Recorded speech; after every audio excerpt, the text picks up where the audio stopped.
Dear millennials, your iPhone no longer works because electricity is powered by coal and gas, and New Green Deal eliminates fossil fuel. What? There are other sources other than coal and gas for electricity. They're called renewables. So you can keep your iPhone. Everyone can keep their iPhone. I'm not giving up my iPhone. So. Ridiculous plan. And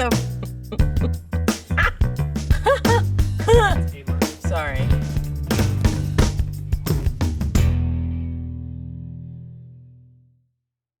One thing that pisses me off is that young people have created this movement, right? They have brought climate change not only on the agenda, but forced it towards the top of the agenda. Yet, adults seem to want to say thank you for your service and then dismiss them. Now we'll take it from here, we'll create the policy. Can you imagine in the civil rights movement if they had been like, Martin Luther King, he can't consult on policy. Thank you for your work, sir.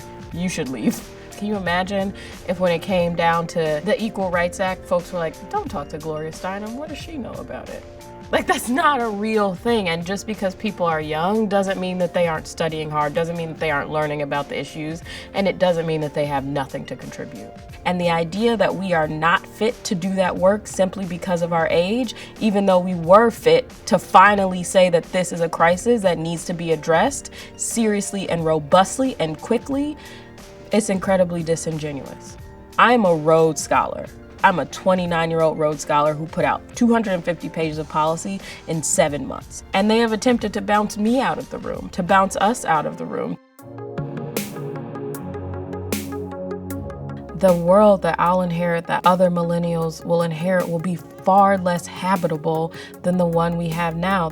That's the world that we have to raise our kids in. A world where there are more fires, a world where there are more floods, where the devastation from these storms will be something that we have never seen before.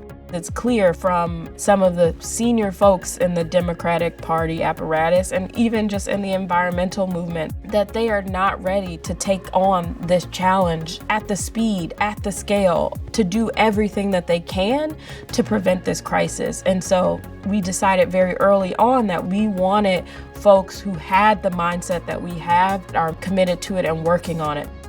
The function of the Green New Deal, a large part of it is to tell people where to go, where we're heading, on what timeline and how. The things that the Green New Deal does for young people is, one, giving them a habitable planet and giving them confidence that our environment will be stable enough to actually have a chance to live a dignified, decent life.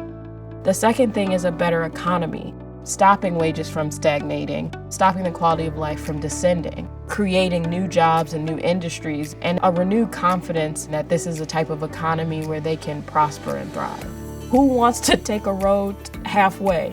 If you have to be at work right at 9 a.m., you don't go halfway to work and then go, well, you know, I mostly made it. You will get fired. Right? And we're at a moment where the planet is literally trying to fire us because we have been terrible habitants.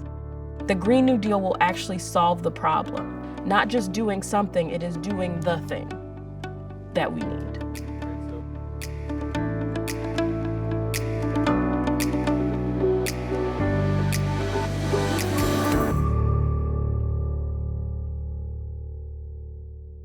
All right. Joel, I'm sorry, I think you've done enough. It's time for someone else to take over. Who's the adult in the room that will now direct this process? That's right, okay? Because I'm older than you. Well played.